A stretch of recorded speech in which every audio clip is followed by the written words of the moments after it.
प्रश्न तीसरे के छठे सवाल पे हमसे कहा जा रहा है कि 5 वर्ष बाद जैकब की आयु उसके पुत्र की आयु से 3 गुनी हो जाएगी।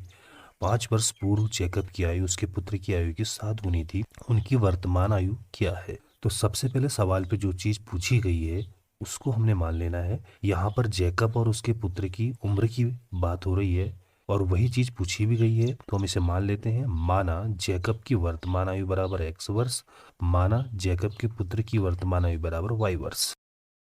प्रथम शर्तानुसार हमसे सवाल पे कहा गया है 5 वर्ष बाद जैकब की आयु उसके पुत्र की आयु से 3 गुनी हो जाएगी, यानी कि 5 साल बाद की बात हो रही है।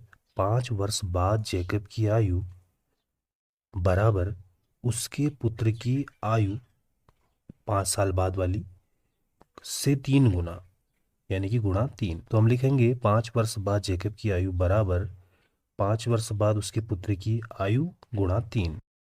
ऐसे हम ध्यान देंगे 5 वर्ष बाद जैकब की आयु उसने कहा था उसके पुत्र की आयु से 3 गुनी हो जाएगी, तो उसके पुत्र की आयु भी हमने 5 साल बाद की लेनी पड़ेगी। अगर वो यहाँ पे उसके पुत्र की वर्तमान आयु कहता तो तब हम उसके पुत्र की यहाँ पे वर्तमान आयु लेते, लेकिन अगर उसने वर्तमान आयु का जिक्र नहीं किया है तो जो पिता की आयु कह रहा है जबकि, तो तभी हमने पुत्र की आयु भी लेनी पड़ेगी। अब असल में किसी भी व्यक्ति की जो आयु होती है वो 3 टाइप की होती है। एक तो जो वर्तमान अभी चल रही है, एक जो हो गई पूर्व की आयु जैसे कि 1 वर्ष पूर्व, और एक होती है बाद की आयु यानी कि 1 वर्ष बाद टाइप की आयु। अब अगर किसी की आयु वर्तमान में अभी 20 साल है तो 1 वर्ष पूर्व उसकी आयु अगर हमने निकालनी है तो 20 - 1 करना होगा, यानी कि 19 वर्ष का होगा 1 वर्ष पूर्व। और अगर कोई व्यक्ति अभी 20 साल का है तो 1 साल बाद कितने का हो जाएगा, तो उसके लिए हमें 20 - 1 करना होगा, यानी कि 21 साल का हो जाएगा। तो नियम ये है कि वर्तमान आयु से अगर बाद की आयु निकालनी है तो जितने वर्ष बाद की आयु निकालनी होती है उसको हम जोड़ लेते हैं, और अगर वर्तमान आयु से पूर्व की आयु पूछी गई है तो जितने वर्ष पूर्व की आयु पूछी गई होती है उसको हम माइनस कर लेते हैं। यहाँ पर 5 वर्ष बाद जैकब की आयु की बात हो रही है। जैकब की अगर वर्तमान आयु x वर्ष हमने मानी है तो 5 साल बाद जैकब वर्तमान आयु से 5 साल बड़ा होगा, यानी कि x धन 5 का होगा। x और 5 आपस में नहीं जुड़ पाएंगे क्योंकि जुड़ने के लिए आधार और घात सेम होनी चाहिए। x का आधार x है, घात 1 है, 5 का आधार 5 है, घात 1 है। आधार अलग अलग होने की वजह से जुड़ नहीं पाएंगे। बराबर 5 वर्ष बाद उसके पुत्र की आयु, पुत्र की वर्तमान आयु y वर्ष है। 5 साल बाद जैकब का पुत्र y धन 5 का होगा, उसको हम गुणा 3 कर देंगे क्योंकि गुणा 3 लास्ट में लिखा हुआ था। यहाँ से हमें मिल जाएगा, ये 3y यहाँ भेज देते हैं और 5 को वहाँ भेज देते हैं, तो ये हो जाएगा x माइनस का 3y, ये हो चुका है यहाँ के बराबर 15। ये 5 उधर जाके माइनस का हो जाएगा, तो x - 3y इक्वल टू हो जाएगा 10। इसको हम बॉक्स में डाल देंगे और समीकरण नंबर 1 मान लेंगे। अब हम आएंगे द्वितीय शर्तानुसार। यहाँ पे कहा गया 5 वर्ष पूर्व जैकब की आयु उसके पुत्र की आयु की 7 गुनी थी।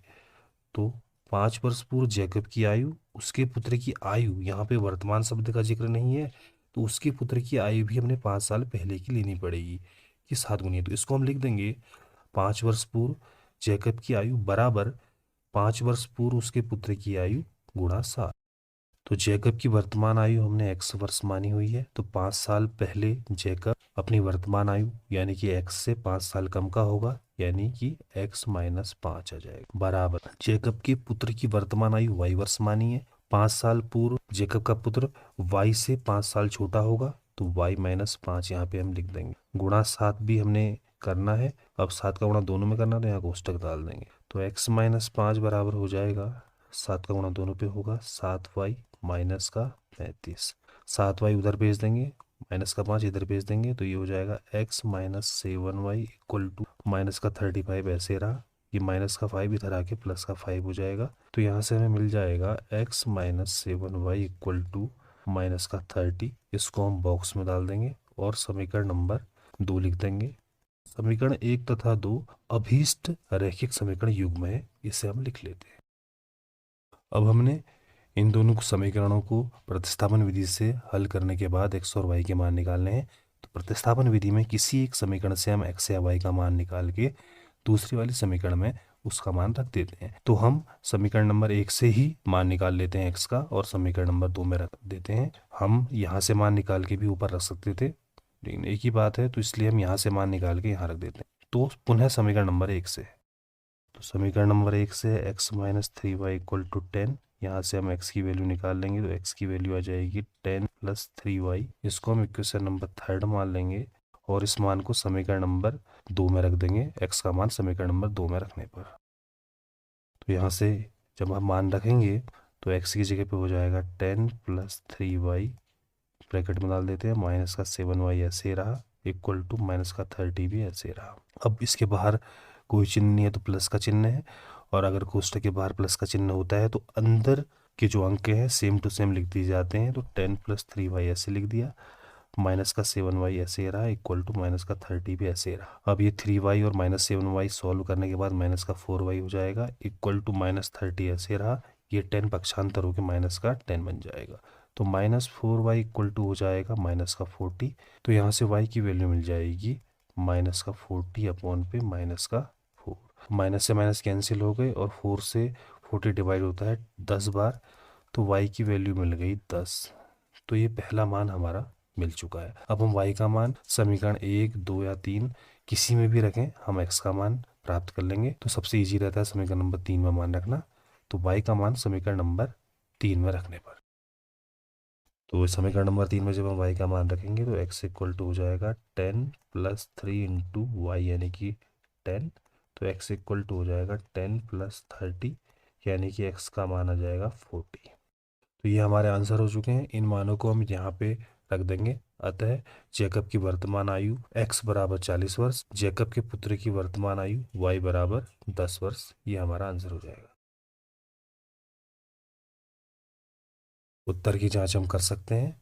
x और y के मानों को हम समीकरण नंबर 1 और 2 में रख के देखते हैं कि संतुष्ट हो रही है या नहीं हो रही है। तो x की जगह पे हमने 40 रखा, तो 40 माइनस 3 इंटू वाई की जगह पे हमने 10 रखा, तो 40 माइनस 30 इक्वल टू आता है 10, और बराबर के बाद भी 10 आ रहा है। तो समीकरण नंबर 1 तो संतुष्ट है। समीकरण नंबर 2 पे चेक करते हैं। x की जगह पे 40 माइनस 7 गुणा वाई की जगह पे 10 रखा, तो 40 माइनस 70 हो जाएगा। 40 में से 70 माइनस करने के बाद पे माइनस का 30 ही आता है, तो बिल्कुल सही यहाँ पे हो रहा है। तो ये दोनों मान सही हैं।